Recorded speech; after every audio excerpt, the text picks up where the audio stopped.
আচ্ছা বলেন তো, যদি কোরআন ধারণ করতে হয় ওয়াজ নসিহতের মজলিসে বসে আমরা ঘটনা শুনি কেন?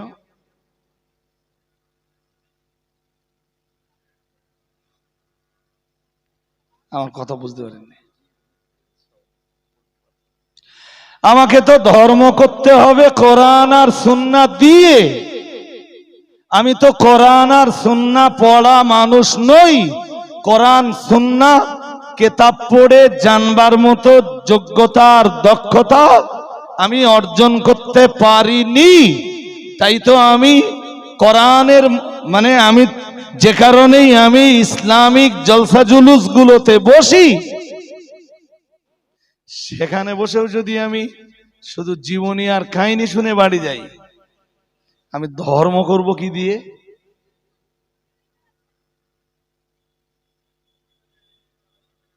আপনি বলতে পারেন যে ভাই আপনি কি কাহিনী জীবনীর পুরো বিরোধী? না না না, মাঝে মাঝে মাঝে মাঝে আমিও বলি, বাট সেটা যেন কোরআন এবং সুন্নাহর ব্যাখ্যা রূপে বলা হয়। কোরআন সুন্নাহকে বোঝানোর জন্য 5 মিনিট 7 মিনিট 10 মিনিটের ছোট্ট একটা ঘটনা, নো প্রবলেম। কিন্তু প্রথম কথা, এই জাতীয় মজলিসগুলোতে কোরআন সুন্নাহ কিয়াস আর ইজমার বাইরে কোনো আলোচনা চলবে না।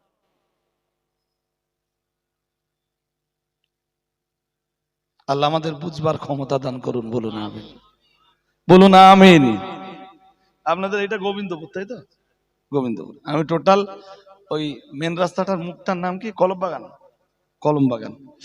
তো ওখান থেকে কখনো আমি এই বাম সাইডে ঢুকিনি, লাইফের প্রথম। আশপাশে কি গ্রাম আছে তাও জানিনি। আল্লাহর শুকরিয়া আদায় করে শেষ করতে পারবো না যিনি আমাকে এখানে হাজির করেছেন। তবে আপনাদের এলাকার সিস্টেম কি আছে? একজন মানুষ মারা যাবার পরে মানুষটার জন্য একটু দোয়া সাবরেসানি করার দরকার। কি দিয়ে করেন আপনারা?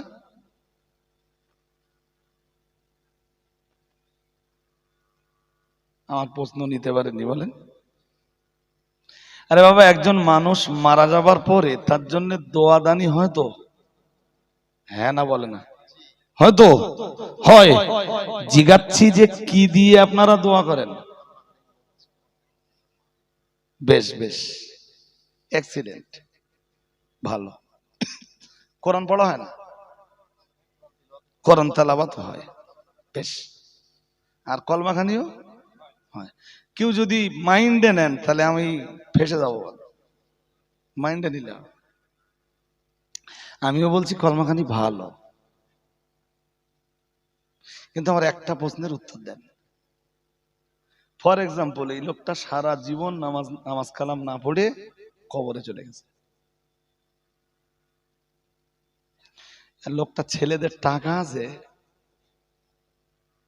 বাবার জন্য ছেলেরা 3-4 হাজার কি 4-5 হাজার লোক দাওয়াত করে কালমা কালাম পড়ে গেলে সবাইকে দুটো খাইয়ে দিলে।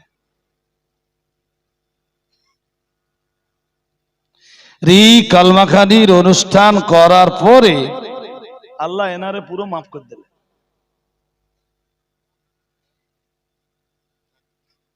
আমিও নামাজ কালাম না পড়ে মরে গেছি, ফর এক্সাম্পল। না, আমি মারা যাবার পরে আমার ছেলেদের পকেটে পয়সা নেই, ওরা কালমাখানিও ভালো করে করতে পারিনি, লোকের দুটো খাওয়াও দিতে পারিনি, আমার তো আর মাপ হবে না। তাহলে মাপ হওয়া না হওয়া এটা কি টাকার উপরে নির্ভরশীল? জোর করে বলেন। আল্লাহর ফয়সালা কি এইরকমই?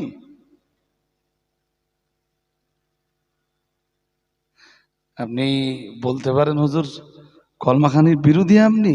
না, আচ্ছা আমি না, কলমাখানির বিরোধী না। যে মানুষটা মারা যাবার পরে 11 খতম কোরআন পড়া হলো, 11 খতম, 70 বছর লোকটা হায়াত পেয়েছে দুনিয়ায়, 70 বছরের ভিতরে কোরআন কোনোদিন হাতে তুলে নেয়নি, কোনোদিন কোরআন পড়িনি, কোনোদিন কোরআনুল কারীমকে স্পর্শ করিনি। আজকে ওরে 11 খতম কোরআন দিচ্ছেন কেন?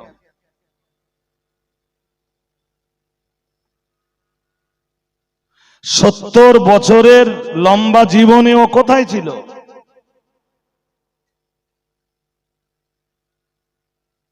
আপনি আবার বলতে পারেন আপনি কি সবরে সানির বিরোধী?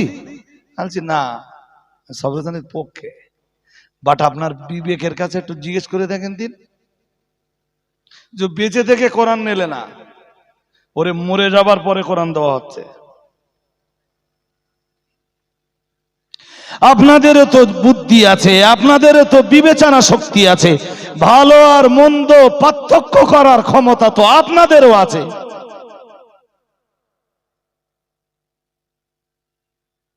ও 70 বছরের জিন্দেগিতে বহু কিছু করলো, শুধু আল্লাহর কোরআনটা শিখতে পারলো না। বাবার থেকে পেয়েছিল 10 কাঠা জমি, ও যেদিন মারা গেছে ও সেদিন 10 বিঘা জমি।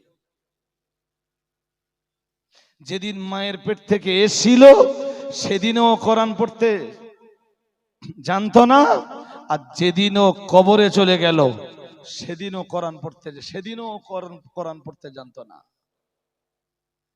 ডেভেলপমেন্ট সব জায়গায় হচ্ছে, শুধু ধর্মের জায়গাটায় ডেভেলপমেন্ট নেই।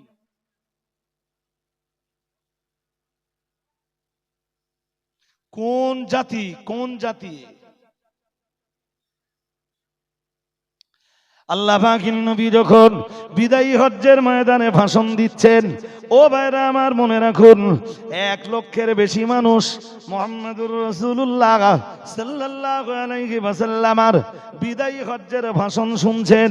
সবাই তারা মুসলমান। মুহাম্মদুর রাসূলুল্লাহ সাল্লাল্লাহু আলাইহি ওয়াসাল্লাম ওদের সকলের কাছে কালেমার মেসেজ পৌঁছে দিয়েছেন। ওরা সবাই পড়ে নিয়েছে লা ইলাহা ইল্লাল্লাহ মুহাম্মাদুর রাসূলুল্লাহ সাল্লাল্লাহু আলাইহি ওয়াসাল্লাম। সবাই ওরা কালেমাওয়ালা মানুষ, সবাই ওরা মুসলমান নামে পরিচিত। মুহাম্মাদুর রাসূলুল্লাহ সাল্লাল্লাহু আলাইহি ওয়াসাল্লাম লক্ষাধিক মানুষের সামনে দাঁড়িয়ে বিদায়ী হজ্জের লম্বা ভাষণ দিলেন। ইন্তেকালের মাত্র 89 দিন আগে, আজকের পর থেকে রাসূলুল্লাহ ঠিক 89 দিনের মাথায় বিদায় নেবেন। ও বাবাজিরা ভাইরা, বিদায়ী হজ্জের ময়দানে দাঁড়িয়ে রাসূল দেখলেন লক্ষাধিক জনগণ সমাবেত হয়েছে, লক্ষাধিক মুসলমান সমাবেত হয়েছে। তবে এই লক্ষাধিক মুসলমানের ভিতরে একজন মুসলমানও পাওয়া যায় না যিনি কোরআন পড়তে জানেন না, কোরআন পড়তে জানেন না। এই রকম একজন মুসলমানেরও সন্ধান পাওয়া যায় না।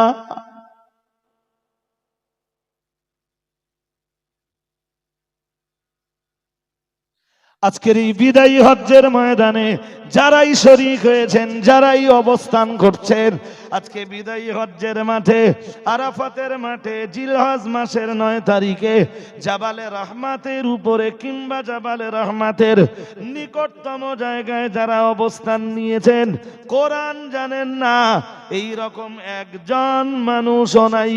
ও বাবাজিরা ভাইরা মনে রাখুন, কোরআনুল কারীমের আমি এতক্ষণ যে কথাগুলো শোনালাম, আমার এ কথার পিছনে কোরআনের দলিল কোথায়?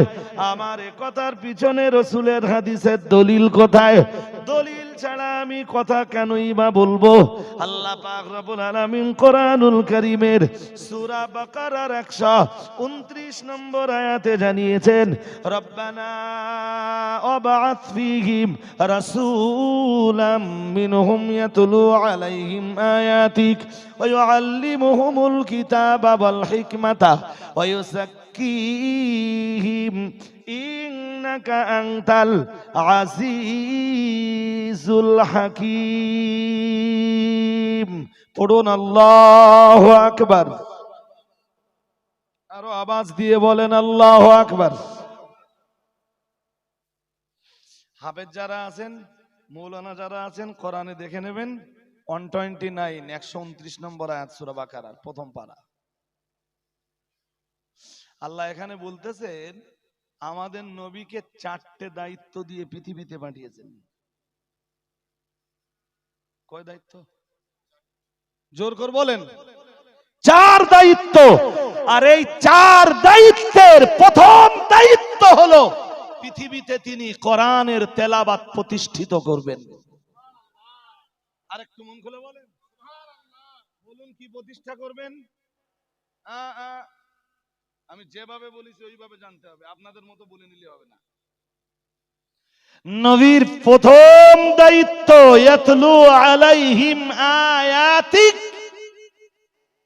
তার প্রথম দায়িত্ব তিনি কোরআনুল কারীমের তেলাওয়াত পৃথিবীতে প্রতিষ্ঠা করবেন। আরেকটু মন খুলে বলেন, কাজ কি বলুন, এবার বলুন। কোরআনুল কারীমের তেলাওয়াত প্রতিষ্ঠা করা। তেলাওয়াত, যে বলবে আই এম এ মুসলিম ওর কোরআন জানা লাগবে। ছেলে হোক মেয়ে হোক, নারী হোক পুরুষ হোক, যুবক হোক যুবতী হোক, বাচ্চা হোক বাচ্চি হোক, বুড়ো হোক বুড়ি হোক, বৃদ্ধ হোক বৃদ্ধা হোক, পৌঢ় হোক কিংবা পৌড়ি হোক, যে যে যে যে বয়সের হোক, তুমি মুসলমানের বাচ্চা, ফার্স্ট টাইম কি লাগবে? আরে জোর বলতেছেন না কেন আপনারা, চলো কেন? প্রথম কাজ তোমাকে কোরআনের তেলাওয়াত জানা লাগবে। কোরআন জানো না? বলো আমি দিলীপ ঘোষের দলের লোক। কোরআন জানো না? বলো আমি অমিত শাহের দলের লোক। এটা বলো না আমি হযরত মুহাম্মাদের দলের লোক।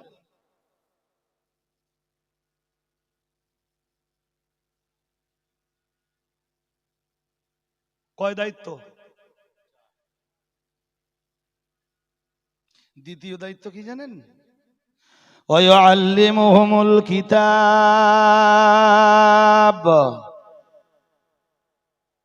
ঘরে ঘরে ঘরে ঘরে যখন আল্লাহর কোরআন তেলাওয়াত শুরু হয়ে যাবে, মুহাম্মাদুর রাসূলুল্লাহ সাল্লাল্লাহু আলাইহি ওয়াসাল্লাম, তখন দ্বিতীয় দায়িত্ব হলো তিনি কোরআনের ভিতরে আল্লাহ যে বিধিবিধানগুলো মুসলমানদের জন্য দিয়েছেন, মুহাম্মাদুর রাসূলুল্লাহ সাল্লাল্লাহু আলাইহি ওয়াসাল্লাম কোরআনের ভিতরে লুকিয়ে থাকা বিধিবিধানগুলো মানুষকে শিখিয়ে দেবেন। আরেকটু মন খুলে বলেন। আমি দায়িত্ব নিয়ে বলছি, আমি ভালো ওয়াজ করে যাবো তো, এখানে বেশিক্ষণ থাকবে না আপনার এই ওয়াজ। যদি বলেন কেন? যে লোকটা প্রতিদিন কোরআন পড়ে সকাল আর সন্ধ্যায়, কোরআনের প্রতি তার একটা ভক্তি জন্মায়। ইয়েস নো, হ্যাঁ না বলবেন তো? জন্মাবে না জন্মাবে না? এরপরে যখন আমার মতো কোনো মৌলানা এসে ওই কোরআন দিয়ে ওয়াজ করবে, ওর মন তখন আমলের জন্য ছটফট করবে।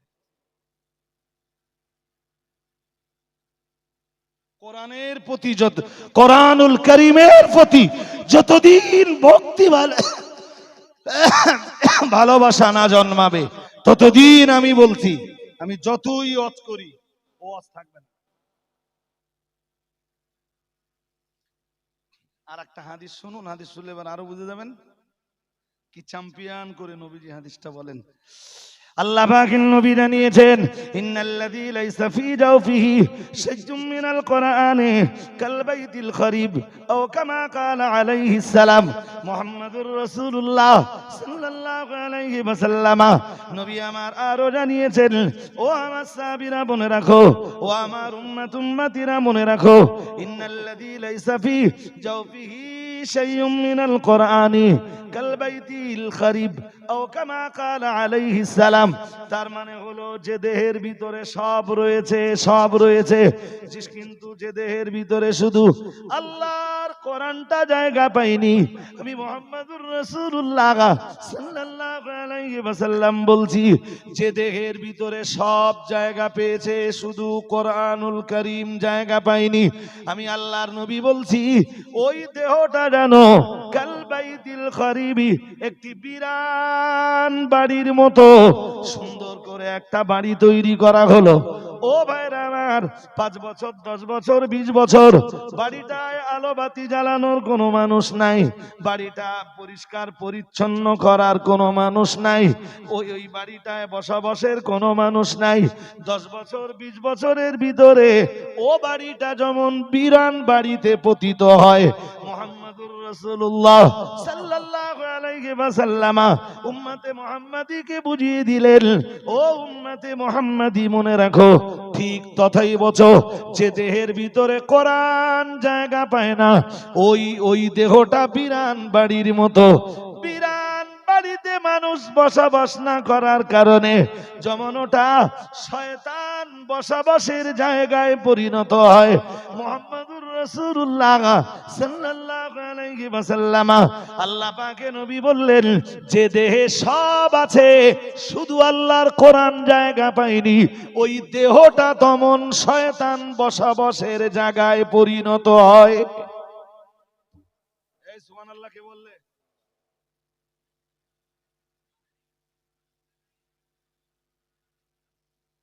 টানে হয়নি, আপনারা সুবহানাল্লাহ পাঠিয়ে এমনি হুজুর যেখানে ছেড়ে দেবে।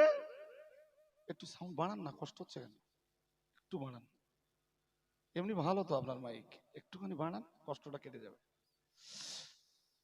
জি, খুব খুব মন দিয়ে শুনুন, তাহলে যে দেহে সব আছে কি নেই বলুন বলুন, ও দেহটা কিসের বাসা? রসুলের হাদিস কতটা বাস্তব জানেন? আবু জেহেলের মতো শয়তানেও রসুলুল্লাহকে কোনোদিন মিথ্যাবাদী বলিনি। আরেকটু মন খুলে বলুন, তাহলে যে দেহে কোরআন নেই ও দেহ কিসের বাসা? এক্সিলেন্ট। এবার এর বাস্তবতাটা বুঝে নেন। এই গ্রামের যে কোনো একটা যুবক ছেলেকে ধরে দেন আমার কাছে, যদি ওর ভিতরে আমি 5 বারের নামাজ দিতে পারি, 5 টাইম সালাত আর 2 টাইম তেলাওয়াতে কোরআন, ও 5 বার 5 ওয়াক্ত নামাজ পড়বে, 2 বার করে কোরআন পড়বে।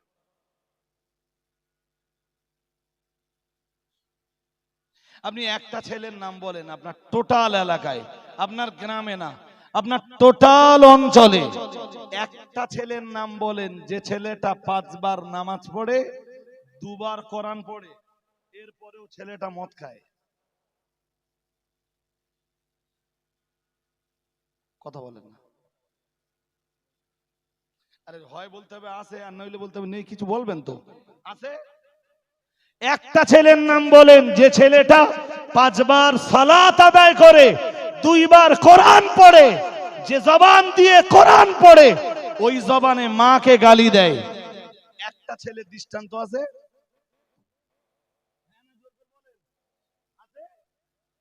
নেই। আমার সাথে কথা বলতেছেন না, পাবেন না খুঁজে, কোনো দৃষ্টান্ত নেই, নজির নেই, আমার জানা নেই, থাকবে না।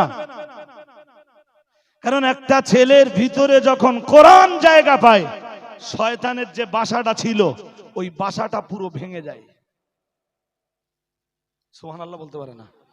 আর একটু মন খুলে বলুন, ও তখন মদের দিকে হাঁটে না, জেনার দিকে হাঁটে না, ব্যভিচারের দিকে হাঁটে না, তাসের দিকে হাঁটে না, জুয়ার দিকে হাঁটে না, লটারির টিকিটের দিকে হাঁটে না। ওর মন তখন দ্বীন আর ইসলামের জন্য ব্যাকুল হয়ে ওঠে। যদি মনে হয় আমার পরামর্শ ভালো, তাহলে গোবিন্দপুর এবং গোবিন্দপুরের আশপাশের গ্রাম থেকে যারা এসেছেন, কিভাবে প্রত্যেকটা গ্রামে কোরআন তেলাওয়াতটা কায়েম করা যায়, এই এজেন্ডাটা কি করে বাস্তবায়ন করা যায়, একটু চিন্তা ভাবনা করুন প্লিজ। আমি বলছি আপনার গ্রামের না, একদিন সোনা ফলবে, সোনা। সারা বছর পর একটা জলসা দিবেন, কিচ্ছু হবে না। আমরা আসবো, তা আবার কি। আর ওয়াজ নসিহত তো এখন একটা পুরো বিজনেস। ফুলফিল কি, ফুলফিল চলছে। আপনারাও পয়সা দিতেছেন, আমরাও পয়সা নিতেছি। যেই দাউদ করতে যায় সেই তো জিজ্ঞেস করে হুজুর কত টাকা নেবেন। তো ও যদি জিজ্ঞেস করতে পারে তো আমার আর বলতে দোষ কি। আমিও বলে দেবো 20,000 টাকা দেবেন, গ্রামের কিচ্ছু হবে না।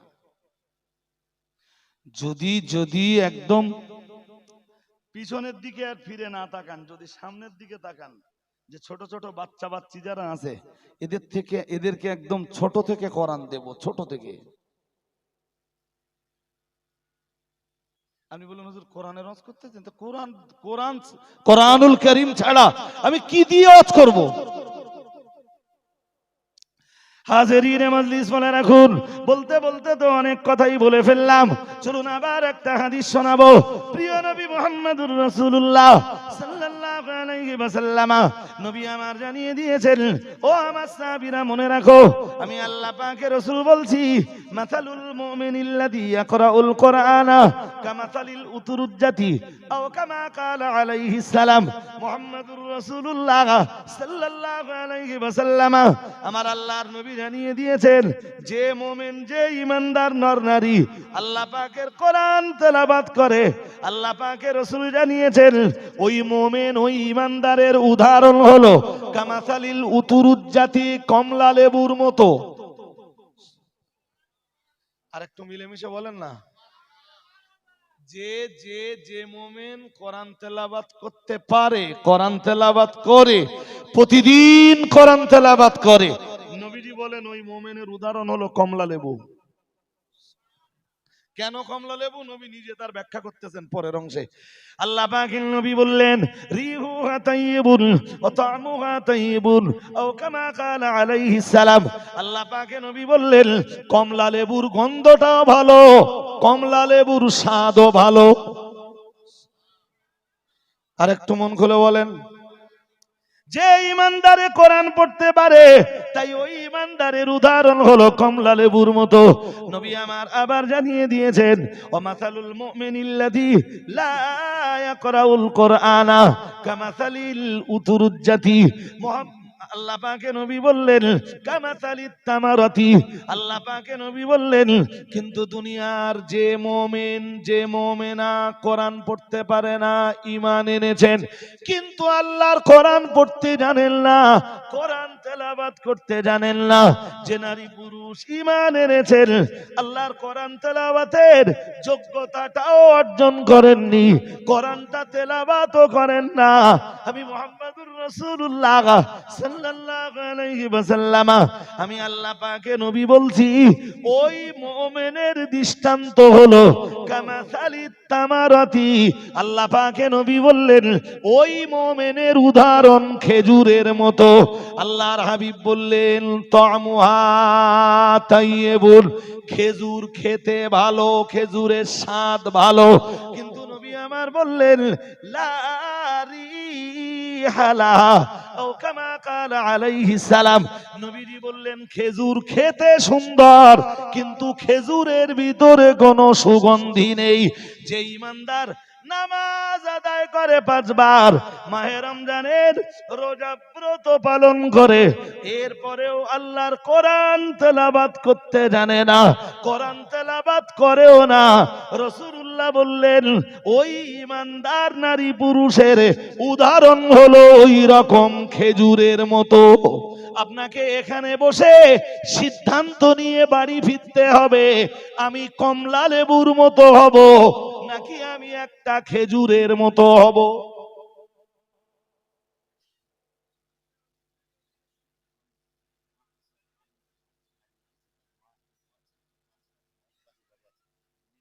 কার কাছে আছে?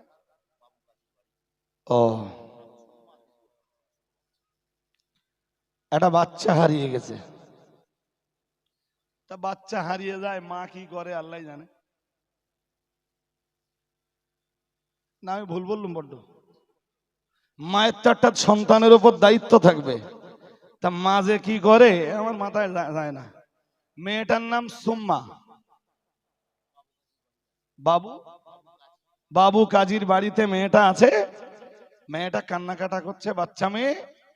তো যারা তার আপনজন আছেন, বাচ্চাটাকে ওনাদের বাড়ি থেকে নিয়ে আসুন। যাক, আমার কথা বুঝতে বুঝতে অসুবিধা হচ্ছে? একটুখানি এগিয়ে আসবেন। অনেক মানুষ দাঁড়িয়ে, তারা বসতে পারছে না। আর দেখি না, চেষ্টা করি, আপনি ওরম বললে হয়?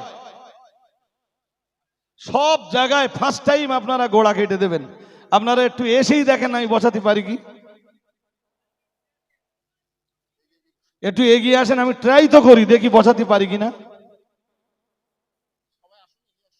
একটু একটু আগান, ওই বসে আপনাকে উঠতে হবে না, প্লিজ উঠতে হবে না, বসে থাকা অবস্থাতেই টুকটুক করে আগান।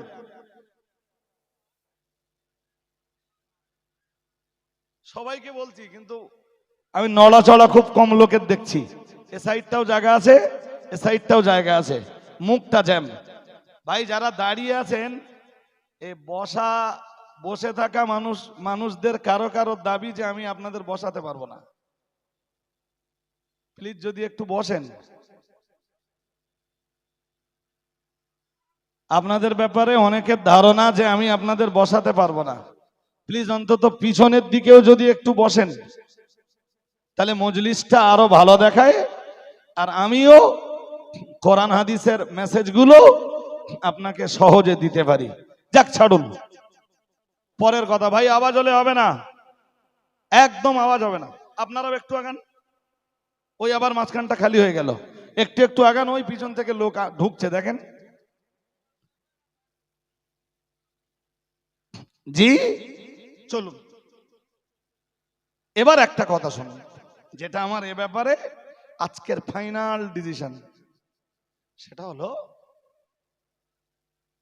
পৃথিবীতে যত শিক্ষা আছে, যদি কোরআনকে তুলে নেওয়া হয়, অথবা যদি কোরআনের কথা ছেড়ে দেওয়া হয়,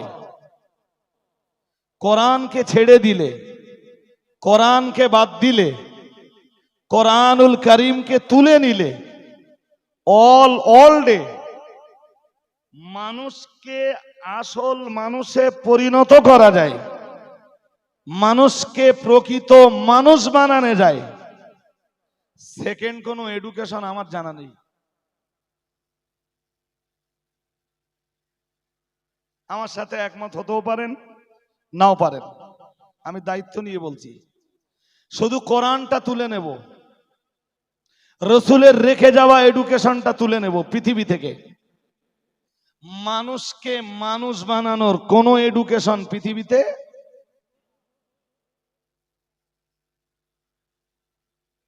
মুসলমানরা সেই কোরআন পাওয়ার পরেও কোরআন থেকে দূরে। আল্লাহ পাক এই পৃথিবীর মানুষদের জন্য বিশেষ 4টি নেয়ামত দান করেছেন। আপনার জন্যও 4 নেয়ামত, আমার জন্যও 4 নেয়ামত, তাম পৃথিবীর মুসলমানদের জন্য বিশেষ 4টা নেয়ামত দান করেছেন।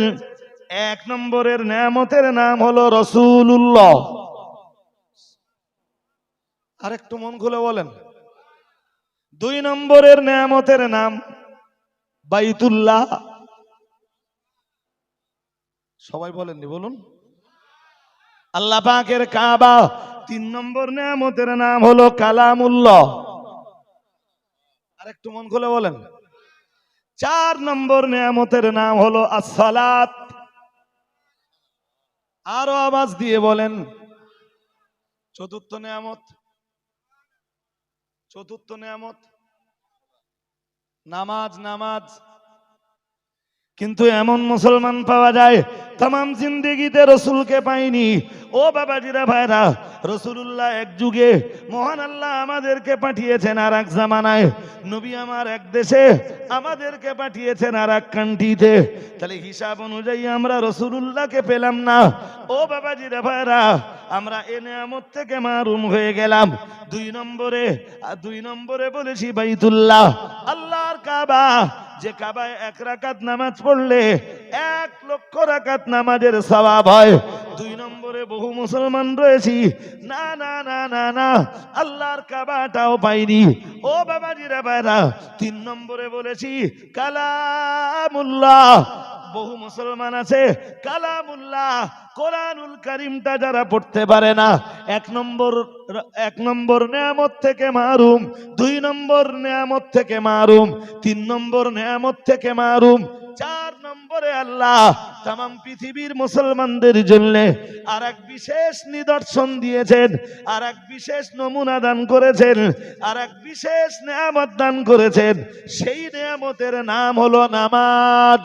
কিন্তু বড় লজ্জার সঙ্গে বলতে হয়, আজকের পৃথিবীর মুসলিম নামধারী বহু মানুষের নামাজের সঙ্গেও সম্পর্ক নেই।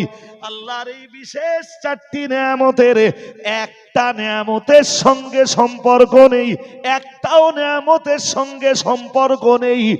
এরূপ মুসলমান তো আমাদের দেশে বিপুল আছে না নেই? এই যে আমি সব সময় চেষ্টা করি জানেন, যে গ্রামে একবার গেছি তারা যেন আমার দাউদ না দেয়। আর এবার যা বলবো তাতে এরা আমার দাউদ করার নামও করবে না, মাইন্ডে নিলে হবে না। এই গ্রামের যারা আছেন বা জলসা কমিটির সদস্য যারা আছেন, একদম মাইন্ডে নেন না। আপনারা লিখেছেন গোবিন্দপুর হেজবুল্লাহ কমিটি, আলহামদুলিল্লাহ ভালো। হেজবুল্লাহ মানে বলেন বলেন, আল্লাহর। দুই একজনে আবার দুই একটা ছেলের নাম আছে হেজবুল্লাহ। হেজবুল্লাহ মানে একজন না বহুজন? কথা বলেন। হেজবুল্লাহ মানে আল্লাহর দল, হেজবুল মানে দল, আর হেজবুল্লাহ আল্লাহর দল। লোক একজন অথচ নাম কি? মানে নামটা বুঝে রাখিনি, যাক ছাড়েন জি, পরের কথা। নাম যাই রাখেন, অন্তত একজন মুহাক্কিক আলেমের সাথে পরামর্শ করে তারপরে কোচিদের নাম রাখবেন। শুধু আলেম বলিনি, বলেছি মুহাক্কিক আলেম, তবে নামটা রাখবেন। যদি এই নামটা দিতে পারি, পরের কথা। হেজবুল্লাহ আল্লাহর দল, ভালো না? ভালো কথা। অ্যাকচুয়ালি আপনারা জানেন হেজবুল্লাহ কারা?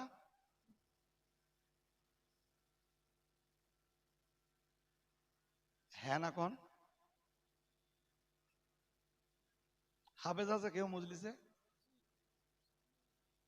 কই? ও, অনেকেই আছেন। তা হাফেজদেরকে আমি মোবারকবাদ জানাচ্ছি, তাদের সকলের জন্য আমি হায়াত দারাজির কামনা জানাচ্ছি। আল্লাহ কবুল করুন, বলুন আমিন। 28 পাড়ায় একটা সূরা আছে, 28 পাড়ার হাফেজরা মন দিয়ে শুনতে হবে, আপনারাও শুনবেন। কোরআনুল কারীমের 28 পাড়ায় এক সূরা আছে, সূরাটার নাম সূরাতুল মুজাদালা, প্রথম সূরা 28 পাড়ার। কি নাম? সূরাতুল মুজাদালা, মানে ঝগড়া করা। মুজাদালা মানে কিছু বলেন? আরে বাবা, মুজাদালা মানে ঝগড়া করা। আর কোরআন যে যে কারণে নাজেল হয়েছে, বিশেষ 5টা কারণে আল্লাহ কোরআন নাজেল করেছেন, তার ভিতরের একটা কারণ হলো ঝগড়া করা। সুবহানাল্লাহ হয় না? আর একটু মন খুলে বলেন না। ও বাবা, কেউ প্রশ্ন করতে পারে চট করে যে জি হুজুর আপনি ঠিক বলতেছেন, ঝগড়া খারাপ জিনিস, আর কোরআন নাজেল হয়েছে ঝগড়া করার জন্য। জানবেন, ঝগড়া না করে ইসলামের জয় আসেনি, ঝগড়া না করে ইসলাম প্রতিষ্ঠা পায়নি। অল ওয়ার্ল্ডের तमाम নবী রাসূলরা ঝগড়া করেছেন যুগে যুগে, তারপরে ইসলাম জিন্দা হয়েছে। আরেকটু মন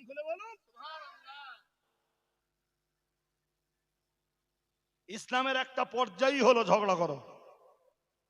কোরআন বলেছে, আমি বলবো কি, 14 পারা সূরা নাহলের শেষ পৃষ্ঠায় আছে আয়াতটা, ওয়াজাদিলহুম বিল্লাতী হিয়া আহসান। আল্লাহ বললেন ঝগড়া করো উত্তম পদ্ধতিতে। সুবহানাল্লাহ। আর একটু মন খুলে বলুন, ব্যাখ্যা না দিয়ে শুধু দুটো কথা ঝটপট বলে দিচ্ছি।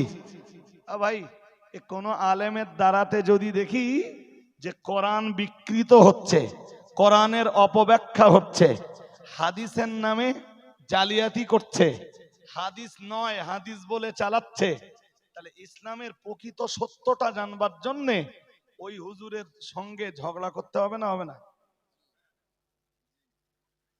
ওটাই ইসলামের ঝগড়া। তবে ইসলামের সে ঝগড়া হবে উত্তম পদ্ধতিতে।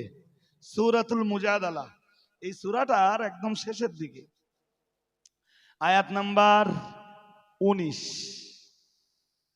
আর আয়াত নাম্বার 22, 19 এবং 22 মন দিয়ে শুনতে হবে। 19 নম্বর আয়াতের শেষের দিকে আল্লাহ বলেন উলাইকা হিজবুশ শাইতান। আল্লাহ বলেন ওরা শয়তানের দল। ওরা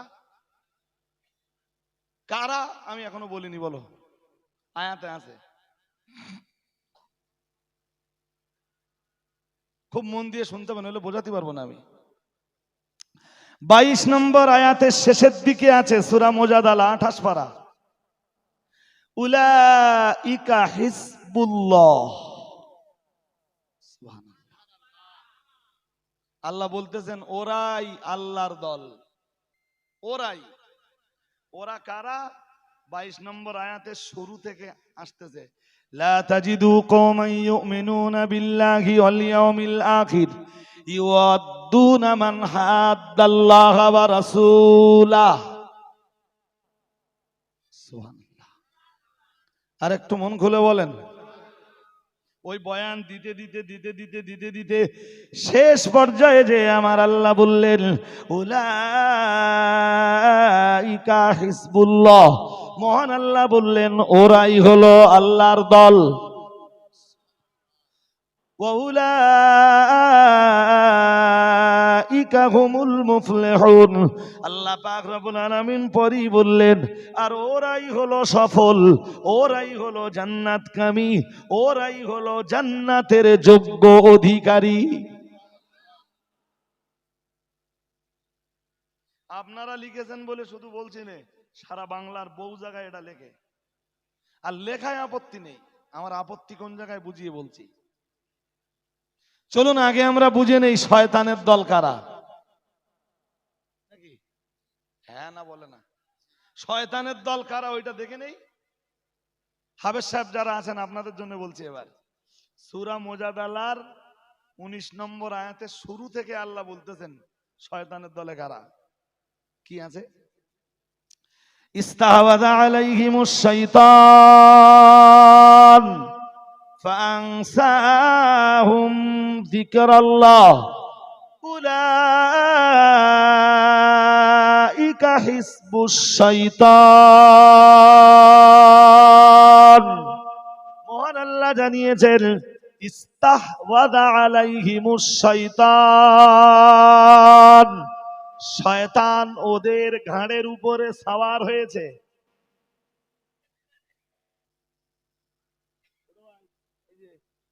বারবার চা লাগবে না, যখন লাগবে আমি বলবো, সময় লস করা যাবে না। এতটা লোক আমার মুখের দিক তাকিয়ে রয়েছে আর আমি বারবার চা খাবো, এটা হয় নাকি? আর আয়াতটা মন দিয়ে না, আমি মন থেকে না বললে আপনি বুঝতে পারবেন না, আর আপনি মন দিয়ে না শুনলে সূরা মুজাদালার 19 নম্বর আয়াত আপনার ব্রেনে ঢুকবে না, শয়তানের দল কারা এটা বুঝবেন না। আল্লাহ বলতেছেন ইস্তাহওয়াযা আলাইহিমুশ শাইতান, শয়তান ওদের ঘাড়ে সওয়ার হয়েছে, শয়তান ওদের পিঠে সওয়ার হয়েছে। কাদের এখনো বোঝা যায়নি, চলুন একটু আগাই দেখি কি আছে। আমরা যেন বললাম আল্লাহ শয়তান ওদের ঘাড়ে সওয়ার হওয়ার কারণে ওদের কি ক্ষতি হয়েছে আল্লাহ। আল্লাহ পাক রব্বুল আলামিন বললেন ফাংসাহুম যিকরাল্লাহ, মহান আল্লাহ জানিয়েছেন শয়তান ওদের ঘাড়ে সাওয়ার হওয়ার কারণে ওদের যে ক্ষতিটা হয়েছে সে ক্ষতিটা হলো ফাংসাহুম যিকরাল্লাহ, শয়তান ওদেরকে আল্লাহর জিকির ভুলিয়ে দিয়েছে। কি ভুলিয়ে দিয়েছে? যিকরুল্লাহ। কি ভুলিয়ে দিয়েছে? জোরে বলুন, সবাই বলুন। যিকরুল্লাহ। শয়তান ওদের ঘাড়ে সাওয়ার হয়েছে আর এর ফলে শয়তান ওদেরকে আল্লাহ জিকির ভুলিয়ে দিয়েছে। ও ভাইরা আমার, এখানে এই পর্যন্ত রেখে চলুন আমরা কোরআনুল কারীমের আরো 2টা আয়াত শুনবো, শুধু এইটুকু অংশ বুঝবার জন্য। কোরআনুল কারীমের 16 পারা সূরা তাহা, সূরা তাহা 17-18 নম্বর আয়াত। আল্লাহ পাক সূরা তাহা 14 নম্বর আয়াতে মহান আল্লাহ জানিয়েছেন ইন্নানি আনাল্লাহ। পড়ুন আল্লাহু আকবার। এই বাবা জানা, বাবা কথা বলিস না ওখানে, হয় বসে পড় বাবা। এই যে বাবা, একদম ডিস্টার্ব করো না, মজলিস আপনাদের খুব ভালো, আমার অনেকদিন মনে থাকবে। এই আয়াত বুঝতে হবে। ইন্নানি আনাল্লাহ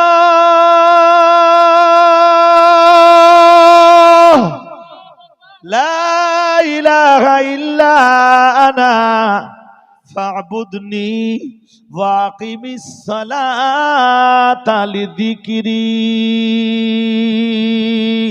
পড়ুন আল্লাহু আকবার। কি চ্যাম্পিয়ন করে মহান আল্লাহ জানিয়েছেন ইন্নানি আনাল্লাহ,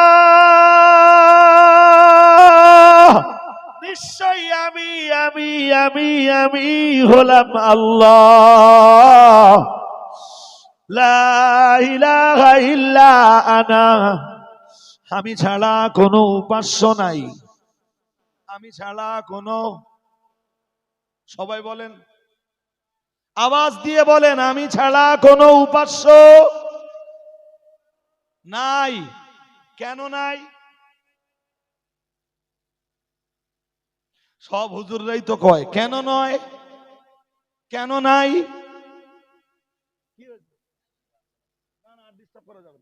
ঘোষণা দিয়ে দিচ্ছি তো, সে বাচ্চার মা বাবার যদি সচেতনতা না থাকে, আমরা ঘোষণা দিয়েছি না দেয়নি, কেন ডিস্টার্ব করবে? আমার বক্তব্য তো এটা, আর কথা বলেন না, সময় চলে যাবে, আমি নেমে যাবো। বলো, আমি পাঞ্চওয়াল টাইমে চলা লোক। 8টায় টাইম, 8টা বাজতে 2 মিনিট আগে ঢুকে গেছি, ফের 10টায় ছাড়ার কথা, 10টাতেই ছাড়বো। জি, হাতে বেশি টাইম নেই। জিজ্ঞাসছিলাম আল্লাহ ছাড়া কোনো উপাস্য নাই, কেন নাই? इसका जवाब आप लोगों के पास कोई जवाब नहीं। আপনাদের পড়বার কথা শুধু পড়েন, লা ইলাহা ইল্লাল্লাহ মুহাম্মাদুর রাসূলুল্লাহ। বাটের হিকমত আপনারা জানেন না। আল্লাহ ছাড়া কেন উপাস্য নাই, এটা আয়াতুল কুরসিকে জিজ্ঞেস করুন, আয়াতুল কুরসি বলে দেবে। সূরা বাকারা 3 পারা, সূরা বাকারা 255 নম্বর আয়াত। আল্লাহ আল্লাহ আল্লাহু লা ইলাহা ইল্লা হুয়া আল হাইয়ুল কাইয়্যুম। পড়ুন আল্লাহু আকবার। আল্লাহ নিজের পরিচয় দিয়েছেন এই আয়াতে। মহান রব্বুল আলামিন জানিয়েছেন আল্লাহু লা ইলাহা ইল্লা হুয়া, আল্লাহ ছাড়া কোনো উপাস্য নাই। ও বাবাজিরা ভাইরা, আমরা যেন বললাম আল্লাহ আপনি ছাড়া কোনো উপাস্য নাই কেন? আল্লাহ আপনি ছাড়া অন্য কাউকে মোরা সাজদা দিতে পারবো না কেন? আল্লাহ আপনি আমাদেরকে একটু বুঝিয়ে বলুন। আল্লাহ পাক রব্বুল আলামিন জবাব দিলেন হুয়াল হাইয়ুল কাইয়্যুম। মহান আল্লাহ জবাব দিলেন, কারণ আমার আল্লাহ।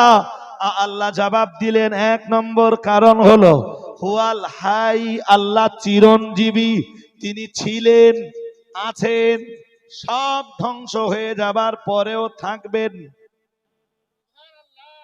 আর একটু মন খুলে বলতে পারেন না? সব ধ্বংস হয়ে যাবার পরেও আল্লাহ বললেন খোঁজো। আল্লাহ যেন বোঝালেন বান্দারে, খোঁজো, আসমানে খোঁজো, জমিনে খোঁজো, জমিনের তলে খোঁজো, সমুদ্রের পানির তলাতে খোঁজো। কাউকে যদি এমন পাও যিনি ছিলেন, আছেন, থাকবেন, তুমি তার জন্য মাথা নত করতে পারো, তাকে সাজদা দিতে পারো। তামাম আসমানে, জমিনে, ভূতলে, পানির তলে কোথাও তুমি এমন দ্বিতীয় কাউকে পাবে না যিনি আছেন, ছিলেন, থাকবেন। যদি খুঁজে পাও তাকে সাজদা দিতে পারো। আছে কেউ? এই জোর করে বলো, আছে কেউ? এই জন্য আল্লাহর সাথে শিরক করা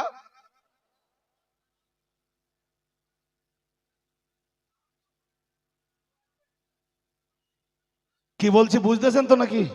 হ্যাঁ, অন্য মনস্ক হলে হবে না। কথা খুব ভালোই শুনছেন। লিগালে লিগালে ভাই এত ডিস্টার্ব হলে ভীষণ সমস্যা। ওরা শুনবেও না, আমাদের শুনতেও দেবে না। এটা একটা কাজের কথার ভিতরে পড়ে নাকি? এরাও মুসলমান, কোরআন হাদিস এদের কিচ্ছু লাগে না, কোরআন সুন্নাহ কিচ্ছু লাগে না এদের। হুয়াল হাই, আল্লাহ চিরঞ্জীবী। আল্লাহ কোরআনে সূরা রহমান বার করেন। হাফেজ যারা আছেন আপনারা তো জানবেন সূরা, কোন সূরা? যে আয়াত পড়ছিলাম সূরা ত থেকে, ওই আয়াত এখনো শেষ করিনি। সূরা রহমানের একটুখানি পড়ে নেই, খুব ভালো হবে। সূরা রহমানের ভিতরে কি সুন্দর করে আল্লাহ জানিয়েছেন। সূরা আর রহমানের 26 এবং 27 নম্বর আয়াত মহান আল্লাহ জানিয়েছেন, কুল্লু মান আলাইহা ফান ওয়া ইয়াবকা ওয়াজহু রাব্বিকা যুল জালালি ওয়াল ইকরাম। কি সুন্দর করে আল্লাহ জানিয়েছেন, কুল্লু মান আলাইহা ফান, সব কিছু ধ্বংস হয়ে যাবে। ওয়ায়াবকা ওয়াজহু রাব্বিকা যুল জালালি ওয়াল ইকরাম। রব্বুল আলামিন বললেন, শুধু তোমার রবের কুদরতি চেহারাটাই অবশিষ্ট থাকবে। আর একটু মন খুলে বলেন, খুঁজে দেখো বান্দা, এমন যদি কাউকে পাও তার জন্য সাজদা দিতে পারো। হুয়াল হাইয়ুল কাইয়ুম। আল্লাহ পাক রব্বুল আলামিন বললেন, তিনি শুধু চিরঞ্জীবী নন, তিনি হলেন সুপ্রতিষ্ঠিত। ও বাবাজিরা ভাইরা, এ কথার ব্যাখ্যা দিতে আমায় অনেক সময় চলে যাবে।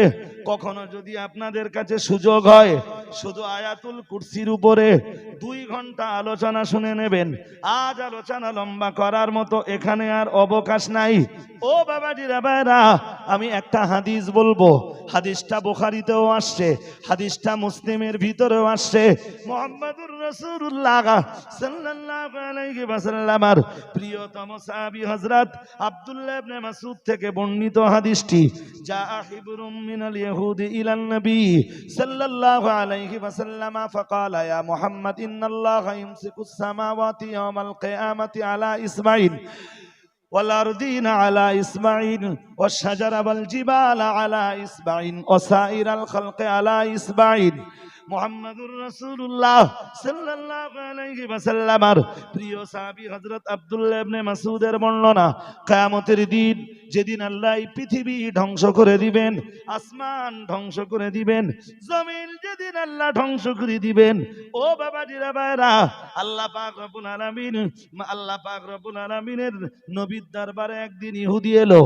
এক ইহুদি পণ্ডিত, ইহুদি আলেম এসে হাজির হয়ে গেল। এসে বলল, ফাকালা ইয়া মুহাম্মদ, ইয়া রাসূলুল্লাহ, ইয়া হাবিবাল্লাহ, খুদুরু ইন্নাল্লাহা ইউমসিকুস সামাওয়াতি ইয়াওমাল কিয়ামাতি আলা ইসমাঈল। ইয়া রাসূলুল্লাহ, কিয়ামতের দিন আমার আল্লাহ তামাম আসমানকে, 7টা আসমানকে আল্লাহ নিবেন একটা আঙ্গুলের উপর। আর একটু মন খুলে বলেন, কিয়ামতের দিন 7 আকাশ আল্লাহর কুদরতের একটা আঙ্গুলের উপর।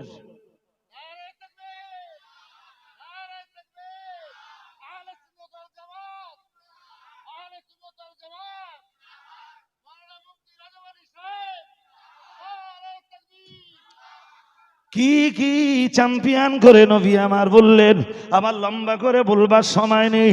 নবীর দরবারের ইহুদির আগমন ঘটলো। ইহুদি ওই আলেম এসে আমাদের নবীরে শোনালো, আল্লাহ পাকে নবীরে আবার শোনালো, ওয়াল আরদিনা আলা ইসবাইন।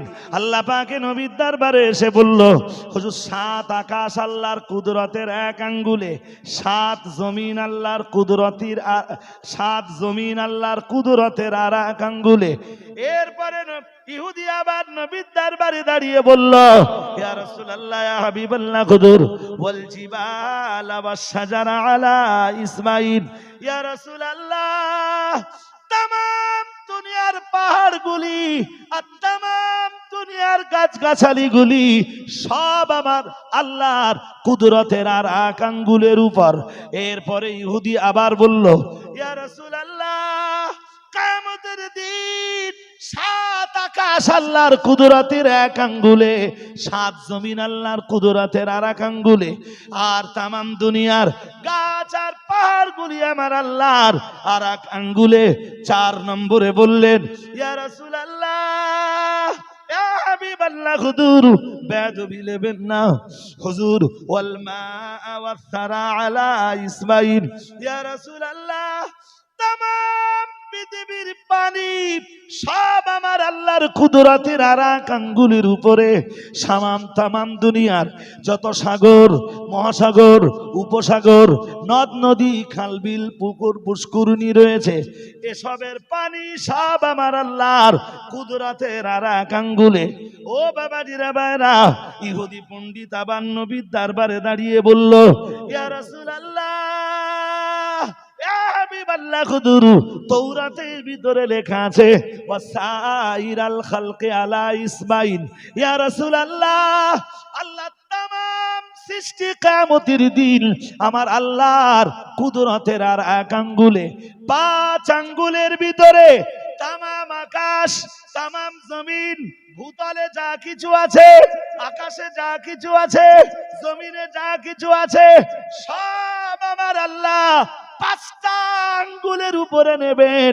সুম্মা ইয়াহুজ্জুহুন্না, এরপরে আমার আল্লাহ কিয়ামতের দিন হাতটাকে এইভাবে নাড়াবেন আর বলবেন, আনাল মালিক আনাল্লাহ। আমার আল্লাহ বলবেন, আনাল মালিক আনাল্লাহ, আমি হলাম বাদশাহ আর আমি হলাম আল্লাহ। নারে তাকবীর, নারে তাকবীর। আহলে সুন্নাত ওয়াল জামাত, আহলে সুন্নাত ওয়াল জামাত, মাওলানা মুফতি রাজব আলী সাহেব, নারে তাকবীর। এবারে খুঁজতে থাকো, খোঁজো এমন কাউকে যদি তুমি পাও যার এক আঙ্গুলে আল্লাহর 7 আকাশ, আর এক আঙ্গুলে আল্লাহর আর এক আঙ্গুলে 7 জমিন, আর এক আঙ্গুলে तमाम দুনিয়ার গাছ আর পাহাড়, আর এক আঙ্গুলে तमाम দুনিয়ার নদ নদী, সাগর, উপসাগর, মহাসাগরের সব পানি, আর এক আঙ্গুলে तमाम মখলুক। ও বাবাজিরা ভাইরা, আল্লাহ পাক রব্বুল আলামিন যেন বুঝিয়ে দিলেন, কাউকে এত ক্ষমতাশীল তুমি পাবে না, আসমানেও পাবে না, জমিনেও তুমি পাবে না, কাউকেই তুমি পাবে না যিনি ছিলেন, আছেন, থাকবেন, সব ধ্বংস হয়ে যাবার পর। ও বাবাজিরা ভাইরা, আজরাইলকে আল্লাহ জিগাবেন, আজরাইল, আর কারা বেঁচে আছে বলো? আজরাইল বলবেন, আল্লাহ হামালাতুল আরশ বেঁচে আছে, মানে আরশবাহী ফেরেশতা, যাদের সংখ্যা হলো 8 জন। আমার আল্লাহ পাক রব্বুল আলামিন বলবেন, যাও না আজরাইল, হামালাতুল আরশের জান কবজ করে এসো। হামালাতুল আরশের জান কবজ হয়ে যাবে। আমার আল্লাহ আবার জিগাবেন, আজরাইল, এবার কারা বেঁচে আছে বলো? আজরাইল বলবেন, আল্লাহ এখন তো বেঁচে আছে জিবরাইল, মিকাইল, ইসরাফিল আর আমি আজরাইল। আল্লাহ পাক রব্বুল আলামিন বলবেন, আজরাইল জিবরাইলের জান কবজ করো, জিবরাইলের জান কবজ হয়ে যাবে। মিকাইলের জান কবজ করো, মিকাইলের জান কবজ হয়ে যাবে। ইসরাফিলের জান কবজ করো, ইসরাফিলের জান কবজ হয়ে যাবে। আজরাইল এখন কে জানো বাকি? আল্লাহ আমি ছাড়া তামাম মখলুকের ভিতরে আর কেউ নাই। আল্লাহ আল্লাহ পাক রব্বুল আলামিন বলবেন, আজরাইল আমি না বলে দিয়েছিলাম কুল্লু নাফসিন যায়িকাতুল মাউত, প্রত্যেক আত্মার মউতের স্বাদ গ্রহণ করা লাগবেই। আজরাইল কেউ নাই, তুমি শুধু একাই আছো, মউত তো তোমারও হবে। ও বাবাজিরা বাবা, আমার আল্লাহ আজরাইলকে বলবেন, মুত ইয়া মালাকাল মাউত, মরে যা হে মালাকুল মাউত, মউতের ফেরেশতা তুই মরে যা। আজরাইলের মাউত হয়ে যাবে। তামাম আসমানে, তামাম জমিনে, তামাম তামাম আকাশে, তামাম জমিনে আর কেউ নাই, নবমণ্ডল ভূমণ্ডলে আর কেউ নাই। আমার আল্লাহ জানান ওই সময় আমি বলবো লিমানিল মুলকুল ইয়াম লিল্লাহিল ওয়াহিদিল কাহার। আল্লাহ পাক রব্বুল আলামিন জানিয়েছেন ওই দিন আমি আল্লাহ বলবো লিমানিল মুলকুল ইয়াম, আজকের দিনের রাজত্ব কার, আজকের দিনের বাদশাহিত্ব কার। হাদিসের বয়ানে এসেছে তামাম দুনিয়ার রাজা মহারাজাদের নাম ধরে ধরে আল্লাহ ডাকবেন। কোথায় বখতে নাসার, কোথায় নমরুদ, কোথায় মানে ফেরাউন, কোথায় আবু জাহাল, কোথায় উতবা সাহেবা রাবেয়া। এই পৃথিবীতে যারা দুর্দান্ত প্রতাপগিরি দেখিয়েছো, কোথায় আজকের হিটলার, কোথায় নেতানিয়াহু, কোথায় বিল ক্লিনটন, কোথায় জো বাইডেন, কোথায় মানে কোথায় দুনিয়ার নেতা লিডাররা, কোথায় দুনিয়ার রাজা বাদশারা, কোথায় নরেন্দ্র মোদী, কোথায় বা হাসিনা, কারা কোথায় আছো তোমরা?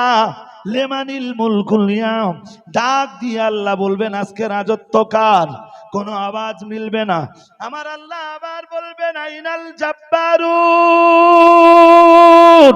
আইনাল মুতাকাব্বিরুন, কোনো জবাব আসবে না।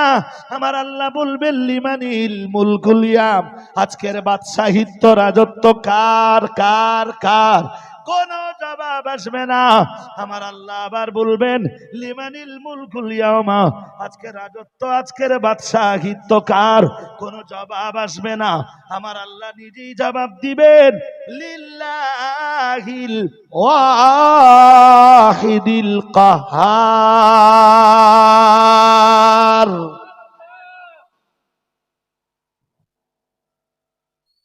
এবার বলুন বুঝতেছেন কিনা যে আল্লাহ ছাড়া অন্য কাউকে ইবাদত করা যায় না কেন? বুঝতে অসুবিধা হচ্ছে? হ্যাঁ না বলে না। আর আল্লাহ ছাড়া অন্য কাউকে মাবুদ হিসাবে ডাকলে শিরক হয় কেন? এটা বোঝাতে পারিনি আমি। আলহামদুলিল্লাহ। চলেন কোথায় ওয়াজ করছিলাম এবার ফিরে যাই। সূরা তাহা কোথায় মনে আছে? কয় নম্বর আয়াত বলেছিলাম? 14। ইন্নানি আনাল্লাহ লা ইলাহা ইল্লা আনা ফাবুদনি ওয়া আকিমিস সালাতা লিযিকরি। আমার আল্লাহ পাক রব্বুল আলামিন জানিয়েছেন আমি হলাম আল্লাহ, লা ইলাহা ইল্লা আনা, আমি ছাড়া আর কোনো উপাস্য নাই। ও ভাই আমার মনে রাখুন, এরপরে আল্লাহ বললেন আমি ছাড়া যখন কোনো উপাস্য নাই, ফাবুদনি, তুমি শুধু আমার ইবাদত করবা, ওয়া আকিমিস সালাতা লিযিকরি, আর আমি আল্লাহ আমার জন্য সালাত, আমার জিকিরের জন্য তুমি সালাত আদায় করবা। আরেকটু মন খুলে বলেন, সালাত আদায় কিসের জন্য? আমি বলিনি, হ্যাঁ না বলে না, শোনেননি? ওয়াকিমিস সালাতা লিযিকরি, আমার জিকিরের জন্য। আর একটু মন খুলে বলেন, সালাত কাজ জিকিরের জন্য, সবাই বলেন। বেশ, আবার একটা আয়াত পড়ব, সূরা মুজাদালার 19 নম্বর আয়াতে এবার ফিরবো। এতক্ষণ ধরে বোঝালাম শুধু আপনাদের। চলুন পরের আয়াত, 21 পারার প্রথম পৃষ্ঠার প্রথম লাইন, সূরা আনকাবুতের 45 নম্বর আয়াত।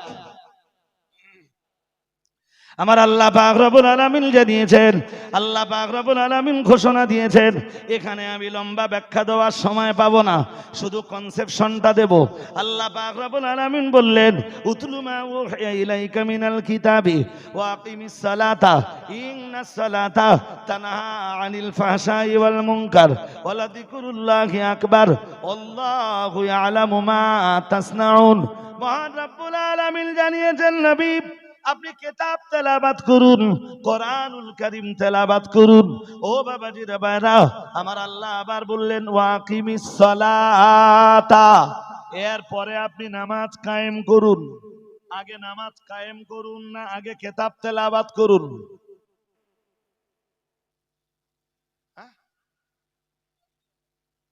শোনেননি আমার ওয়াজ? উতলু মা উহিয়া ইলাইকা মিনাল কিতাব, আগে কিতাব তেলাওয়াত করুন। আগে তুমি তেলাওয়াত না শিখলে নামাজ কি দিয়ে পড়বা?